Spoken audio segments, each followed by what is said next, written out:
probably might be the main one of the detectives that's gonna be joining forces with Baku due to the fact that in the script he said that he has an old style of doing detective work. Not many people will get close to him. It will be interesting. Well, I'm not saying any name, but let's just say that I kind of called it for now, that Fujima will be an early ally to Baku, but we have to wait and see considering what happens later on with this episode and the rest of the season. As always, guys, it's time for a new year, a new season of Kamen Rider. This time we're taking a look at Kamen Rider Zeztz, and also I'm going to be doing a little bit different today with the format of this review, considering the fact that I'm not going to be focusing too much on summary because of the fact that I think it's still even the live stream right now. So anybody that's still watching, I think you can still go up to the YouTube channel and start watching the live stream. They're going 24/7 from Saturday all the way up to I think Monday. We're gonna be watching through the whole episode. So anybody has any time or into future episodes, seeing if they're gonna be releasing every other week for the next like 50 weeks. Wait and wait and see if that's a possibility of that or not. But for now, yeah, no too much summary. So I just want to talk about my overall thought on this episode. Hopefully we actually like this format or not, but we continue on for the rest of the season to try something new. But wait and wait and see. But anyway, let's talk about episode 1 of this brand new season of Kamen Rider Zeztz. The major thing we want to talk about is just the main character, Baku. I love this character. I actually do like this character a lot. We're kind of running a real total from Dead No, the person with bad luck plaguing him whenever he tried to help people. This time even more so whenever he tried to help people in any situation. Consider the fact that his sister telling him in the hospital with all the stories that we actually see in the news article and all that, getting struck by lightning, then getting a shark attack,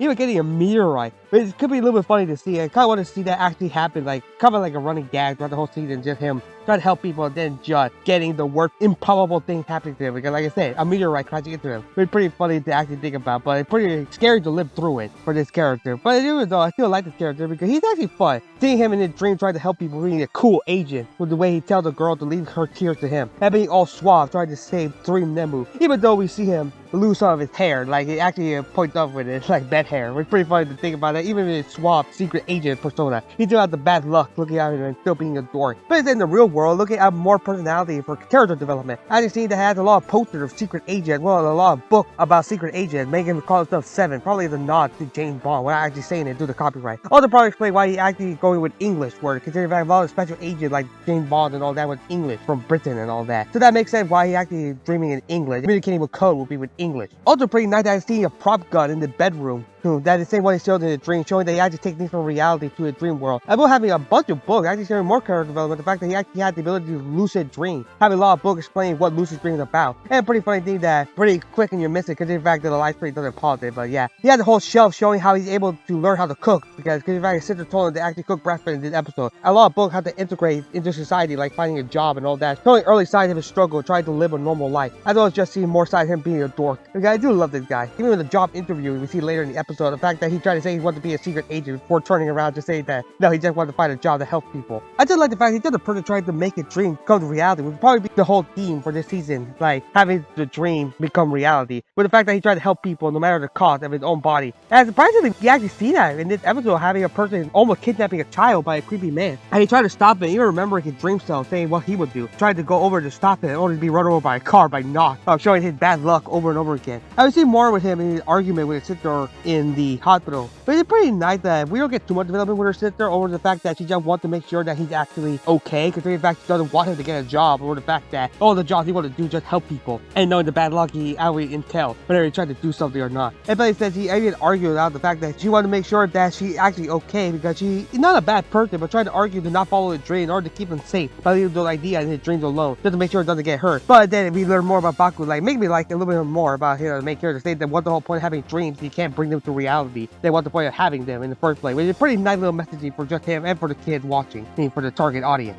And also liking that this might be a setup for future episodes, probably see more argument between them. Maybe making a fallout or something, but we don't know for sure it's gonna be a fallout between them or not in the future, but I really do hope we get it, especially with some standard writing for the main character cementing his goal when he tried to talk with the nightmare later on in the episode, saying that he still wants to make a goal of making his dream to reality. We'll probably be seeing with other characters, maybe the one-off character he had to help out make their dreams a reality in the future episode. We have to wait and see. The most mysterious thing is wondering it's connected to Zero. We hear Zero at the beginning of the episode telling his mission to Baku in order to say Dream Nemu in the organization code. But then interestingly, he actually only came up with the idea when he was dreaming. Like the fact that he gave the name Zero to this person, as well as organization code given to him. Like Baku created this thing. Well, we actually meet him, and interestingly, Zero did his human form, not in the little bike form, even though we see it in the same episode, saying that he actually goes into Baku's subconscious mind, telling him that his dream can come true and saying good luck. And interestingly, say something under his breath that hopefully we see a connection to why he knows it and why he chose him specifically, because knowing Takahashi writing style, it only has something to do with the main character's past. And well, how the driver is compatible with Baku, I'm pretty sure that it actually is compatible with him for some reason. And the fact that he actually puts it on when he's about to nearly die and wake up after the whole mission is complete with the driver still on him, making it seem like, yeah, he actually did replace his heart with it. Kind of remind me of early, like, Rider stuff, that the belts and all that were actually living organs on him.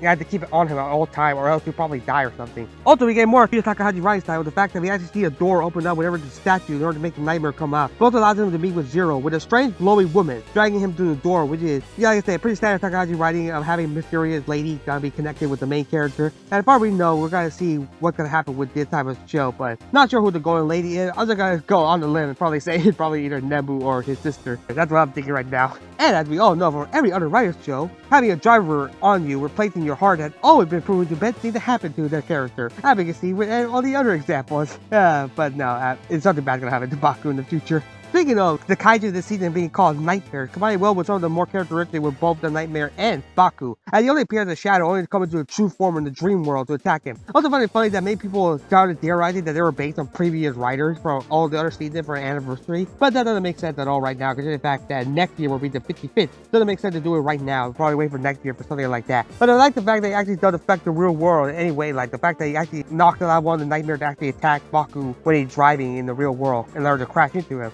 Also pretty good, actually also affected by like when having a transition of him going underwater and Baku in the dream, he actually lifts him up in the real world, showing that maybe the end goal for the Nightmare to come into reality to affect us. Maybe that's the whole goal. Maybe that's how Kamen Rider Zeztz will make sure to stop them before their own dream come true. Like literally come true, like these Nightmare monsters coming true. Also, a nice little cool transition hearing about a Nightmare telling the fear of Baku, but then transitioning to a radio in one scene. It looks pretty cool to see. I really do like the transitions throughout the whole episode. And also adding more to Baku characters, showing that the Nightmare actually feed off of the person's own worst fears, saying that he will actually deep down never feel like he'll actually be enough to save people. Oh, and making Baku break with some pretty cool like transition with the creepy little editing on the fact he's going in and out of different scenes of his room, his hospital and all that. Even with a lot of people coming up to him, even the little girl and his sister telling him to just give up and make sure that his dreams only stay a dream. And also pretty spooky, one of the scenes when he's actually running, he actually see a little shot of the Nightmare being behind a wall as Baku's running, which is pretty cool to see that, yeah, that probably be the whole thematic thing with the Nightmare being the worst manifestation of the person's dreams and their own insecurity affecting them.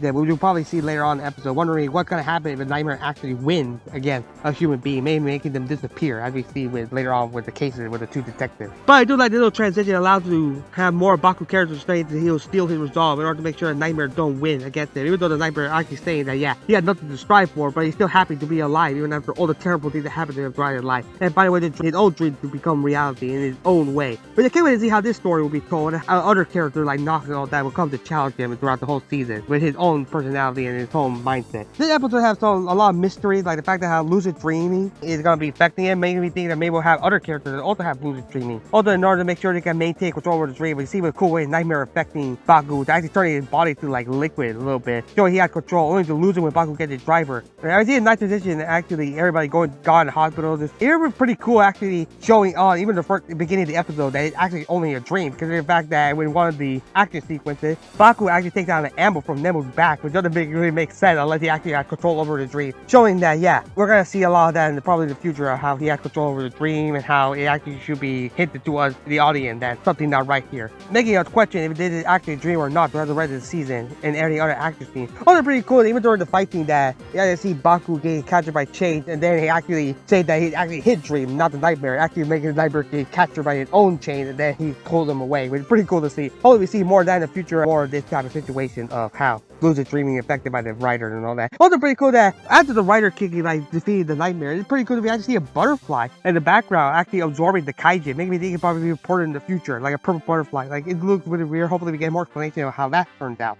You know about Baku, let me get some of the minor characters. We actually see Fujima and Nasuka, who are the two detectives, which is just funny that all I see in Nasuka is just the same person who played Kamen Rider Lopo from Kamen Rider Gi. But it's pretty funny that she only doesn't really get too much, only to be here for exposition for the audience, the fact of how they're investigating black cases, people with disappearance in 2000, and knowing anything about Yu Yu Takahashi Rai style, that this year 2000 is going to be important in the future. It's going to be connected to Baku in some way. As well as having the fact that it has been increasing in the beginning of the year alone, in January 2025. It's pretty interesting that Fujima knows the nightmare actually probably exists, or probably not, just rumor. Say that it makes people commit crime before disappearing. Natsuka is just new to this situation and doesn't believe it at all. It storms out of the episode, where you see how long it takes for her to change her mind and the whole matter for the rest of the season. And maybe pretty funny to actually become a writer or not. It would be pretty funny to see that. Funny that Fujima, on the other hand, does actually believe it due to the fact that, yeah, he's been here the longest. As well as it seems that he's probably an important player in the story, as I mentioned earlier in this review. Due to the fact that Baku actually in the hospital overhears Baku talking about Zero, as well as actually seeing the driver, which is pretty shocking to see that, yeah, Fujima knows that Baku had the driver as well as the phone with Zero, stating what his next mission is. I love the fact when Nock actually knocks over the flower vase in the dream sequence, that he has a chilling feeling when he actually thinks he actually hears the flower vase being dropped. Hopefully making it seem that, yeah, he will be an important character later on, and then probably an early highlight. Even though in the next episode preview, you actually see him chasing Baku as a criminal, but maybe this is probably just a dream sequence and nothing else. But we have to wait and see.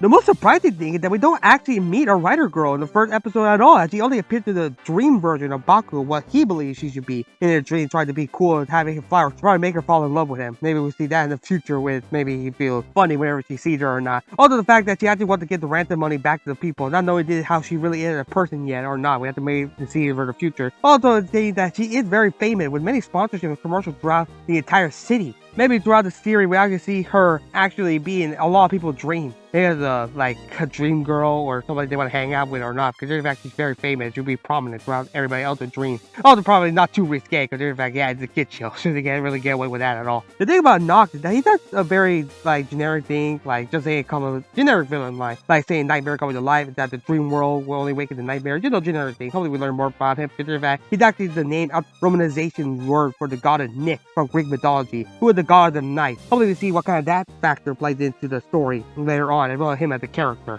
There's a lot of cool action scenes throughout the entire episode. Thanks to the great director Kazuya Kimihuriochi, I pretty much butchered that name, so sorry. With the credits rolling in the beginning episode, actually with the action scene of Baku, like firing a bullet case and all that, and bullets from his gun, and the bullet case and the bullet hole spelling out the names of the cast, which is really cool to see. As well as the bullet continuing throughout the whole episode with a nightmare shooting at Baku and transformed to Zeztz, which is pretty cool to see the bullet bouncing off it. We're pretty cool to see. And I feel like I have grown to the suit. I like the suit a lot more now that I've seen it in action compared to just seeing it stand still. And I feel like the whole little thing of the belt being on the chest rather than here in the waist actually does fit better with the whole suit. Like it would feel weird if they moved down. Like the whole belt moved from the chest all the way down to the waist, it would not feel right at all. Where I can thankfully say that yeah, it does work in this situation for the suit, that it actually does work for the whole design. And I'd say the action is pretty good, with the fact that he actually manipulated change on the nightmare and actually dragged him to different locations with volcano, jungle, and even an ocean. Hopefully we see those type of settings in the future like dreams. Because in fact it's all about dreams. We can take advantage of like the King Ultra LED like background like we have with like King Ultra and all that they've been using a lot more in the past few seasons with Rider and Sentai. Hopefully we see more of that in the future, making it more crazy. Like I really want to see the whole season. In fact this episode I just had pretty crazy, pretty good with the budget. I can't wait to see how they actually like make crazy dreams. Because we have the ability to make crazy dreams and just make them outlandish things we will hopefully see in the future. Also the creepy tone with the fact that the editing is pretty good with Baku running around. Also pretty nice Rider kick with some nice black in and black out shots to see how he builds up momentum for us to actually see him actually jump, do 3 separate Rider kicks, defeating the nightmare once and for all. And actually making a pretty cool little jackpot 777. Only to turn into look like the onomatopoeia kanji for sleeping, which makes sense considering the nightmare goes to sleep. I want to see more of that in the future. If it instantly doesn't actually blow up, just separate and then the butterfly comes in to absorb it. Hopefully we see the main final villain go to sleep. It would be funny to see. Also Vision playing in the background, but I won't comment it until we actually get a full opening. Maybe we'll actually see how they feel about Vision being playing the opening. But overall, it's a really good episode to start the season off with a lot of standard Yu Yu Takahashi Rai trope, but I don't really care. I think it worked really well with setting up mystery and another woman character that's gonna be important to the future with a plot point with the girl in golden, just like his previous writer work. Another character coming in throughout the rest of the season. Hopefully we see what Fujima is, because I'm more interested in Fujima actually interacting with Baku. whether it's a crazy detective or not, we have to wait and see. Also, can't wait to see how this season turns out. I really do love it, and I can't wait to see more about it in future comes. Hopefully, it's a good season for me to actually enjoy it. I am loving it. I like Baku already. I think Baku will do a really good job. But what do you guys think? Do you think this was a good episode for this season, or do you not? What do you think about all the story elements, the fact that Baku is actually a character? What do you think about the fact that Nemu and all the other characters will be introduced later on? Considering the fact that this is mostly a Baku-focused episode. Are you excited for more action scene and more of Baku? Like, I know I am. Leave a comment down below and subscribe for more Kamen Rider Zeztz content. Peace!